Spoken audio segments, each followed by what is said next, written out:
Seriously?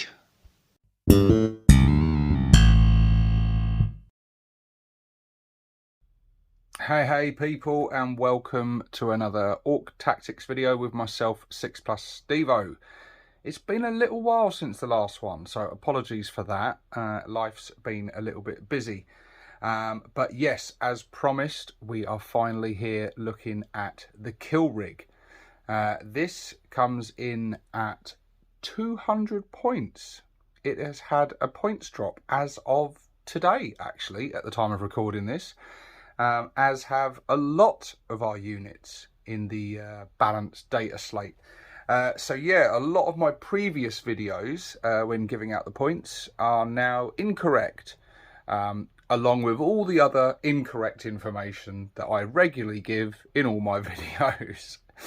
But yeah, seriously, so no, look, that's a good thing, isn't it? It's had a 20 points drop, so yeah, 200 points, so straight off the bat, that's a good thing. But anyway, let's get into it. Let's look at this data card and let's see what the kill rig does. It has a movement of 10, a toughness of 10, a 3+ save, 16 wounds, a leadership of 7+, and an objective control of 5, which is quite nice. So yeah, movement pretty fast. Toughness 10, nice.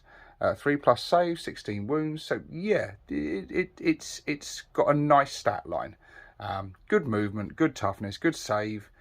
Yeah, nice. So what is it armed with? It is armed with a heavy lobber, a sticker cannon, a whir tower, butcher boys, savage horns and hooves, and saw blades. These, I tell you what, these, and it has a transport capacity of 11 Beast Snagga infantry models. So Beast Snaggas only. You can't be fitting your boys and whatnot in there. I tell you what, these newer kits, the newer units, they just have such a variety of weaponry, which, you know, it can be cool. It's not that they're bad. It's just they're a bit ungainly and a bit... I always find when I come to some of the newer units in-game, it's like, oh, it's got this weapon and this weapon and this weapon. And yeah, I find a lot of these units a little bit fiddly and a bit sort of... they slow the game down, in my opinion. I find... and of course, every single weapon is kind of purely unique for that unit. I think because they like to be able to copyright things and have unique things, and yeah. But anyway, look, we're not here to talk about that. It's got a lot of weapons. It has the abilities, the core abilities: Deadly Demise D6, 6+ Feel No Pain, and a firing deck 11. It also has the ability Spirit of Gork, which is a psychic ability. At the start of the fight phase, you can select one friendly Orks unit within 12 inches of this model and roll 1d6. On a 1, this model suffers d3 mortal wounds. On a 2 to 5, until the end of the phase, add 1 to the strength characteristic of melee weapons equipped by models in that unit. On a 6, until the end of the phase, add 1 to the strength characteristic, blah, blah, blah, in that unit, and those weapons have lethal hits ability.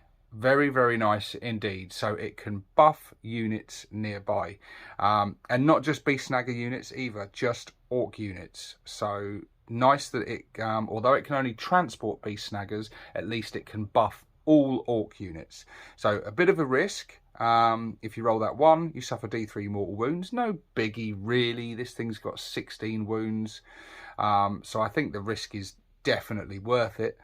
On a 2 to 5, they all get +1 strength, and if you roll that magical 6, they get +1 strength and lethal hits. So yeah, it's a nice buffing unit, which is really, really good. If it's damaged and has 1 to 5 wounds remaining, you subtract 1 from the hit roll, so it becomes less effective at fighting and shooting. So yeah, pretty good, pretty cool, especially at 200 points as well. I mean, that's a nice buff. +1 to strength is really, really tidy. And the fact that you can sort of pick a unit within 12 inches, it's got like a 24-inch bubble around this thing. So it's going to be within range of a lot of units. You can pick the one that's going to benefit from it and, yeah, gain some extra power. So really, really good melee buffing unit. So the weapons it's equipped with comes with the Heavy Lobber, which is a blast and indirect fire weapon. It has a range of 48, D6 attacks, ballistic skill 5+, strength 6, no AP, but 2 damage. So yeah, it's a lobber, but an heavy one. So it does some nice troop killing, a little bit of indirect fire, which is always nice to have. It's a useful ability to have, especially on like the first turn. If you've been a bit concerned, first turn, you've planted this thing behind some scenery or whatever to protect it from that first round of shooting, at least it can lob over with that lobber and harass the enemy. The 2 damage is nice on that. It has the Sticker Cannon, which has the special rules Anti-Monster +2, Anti-Vehicle +2, and Snagged. The Snagged special rule: each time this weapon scores a hit against an enemy monster or vehicle unit until the end of the turn, if the bearer selects that unit as a target of a charge, add 2 to the charge rolls made for the bearer. So yeah, that's cool. That's cool. Not to mention the fact that it's got anti-vehicle and anti-monster, as a lot of the Beast Snagga units do. Actually, probably all of them. And you're getting those critical wounds, which is really, really tidy. And the fact that if you fire on it with this, you get +2 to the charge. So yeah, vehicles and monsters, they really don't want to be near a kill rig. So yeah, it's cool. The Sticker Cannon has a range of 12 inches, so you've got to get close for this thing. Only has 1 attack, ballistic skill 5+, strength 12, AP -2, and damage of 3. So yeah, look, this thing is going to miss most of the time, but when it hits, it's a lovely strength 12, flat damage 3, nice bit of AP, and then you're getting that buff to your charge. So yeah, very cool. And as we will see in a minute, when this thing charges, yeah, it dishes out some pain. And then we've got the Whir Tower, which is sort of like the main event of this thing, really, isn't it? It's a big sort of psychic tower with that Whir boy up there. It's hazardous, psychic, and a torrent weapon, so it's automatically hitting. Has a range of 24 inches, D3 attacks, strength 12, again, very nice, AP of -3. And a D6 damage. So yeah, and again, you've got that hazardous roll. So combined with its Spirit of Gork ability, you have got, you could be hurting yourself throughout the battle on this thing, and those mortal wounds that you're throwing on yourself could start adding up. But I think those risks again are worth it, because you're putting out some lovely damage there. A torrent weapon with 24-inch range, so it's just automatically hitting, is lovely. Really high strength. Yeah, D3 auto hits, strength 12, AP -3 is bloody lovely, and that is the main event. The Heavy Lobber and the Sticker Cannon are kind of a bit of a bonus, really. It's that Whir Tower, it's this thing's main armament, and the thing that you're really paying the points for. So yeah, cool. We like it a lot. And then when you get into charge, the melee weapons, you've got the Butcher Boys, who have the Anti-Monster 4+, Anti-Vehicle 4+, and the Extra Attacks keyword. So they get 4 attacks, Weapon Skill 3+, Strength 5, AP -1, and Damage 1. So good stuff. It basically Beast Snagga Boys. Well, yeah, that is pretty much what they are, isn't it? You got those anti-vehicle, anti-monster keywords. So yeah, very, very nice indeed. You got the savage horns and hooves of the big squig beast pulling this thing. Has the special rules, extra attacks, and lance. And the attacks 4, weapon skill 4+, strength 8, AP -1, and a flat 3 damage. Very tidy indeed. And then we've got the saw blades, which is this thing's main method of attacks. This does not have the extra attacks keyword. 6 attacks, weapon skill 3+, strength 10, AP -1, and a flat 2 damage.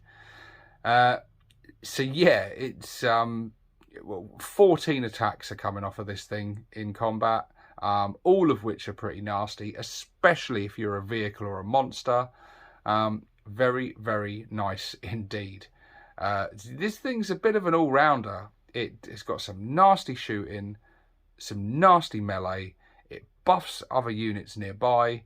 The only downside to it, I think, is that it's going to be, well, one, it's going to be a big target.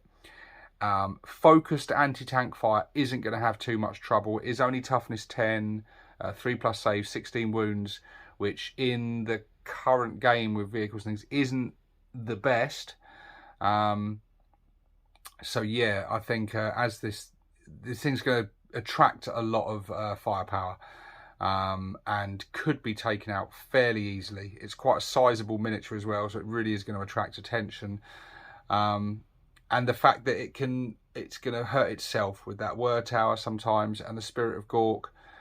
You don't want to be rolling them ones, because then wounds are going to start piling up. And yeah, but look, I think for 200 points, I think it's good, especially if you're running Beast Snaggas, and especially if you're coming up against a list filled with monsters and or vehicles. This thing's going to pay for itself quite quickly, I should think. And it's a cool miniature. I think it's a really, really cool miniature. I still don't have one myself.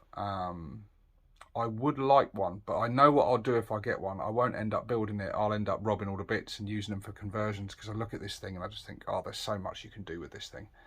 But yeah, there you go, guys. There is the kill rig. What are we looking at next time?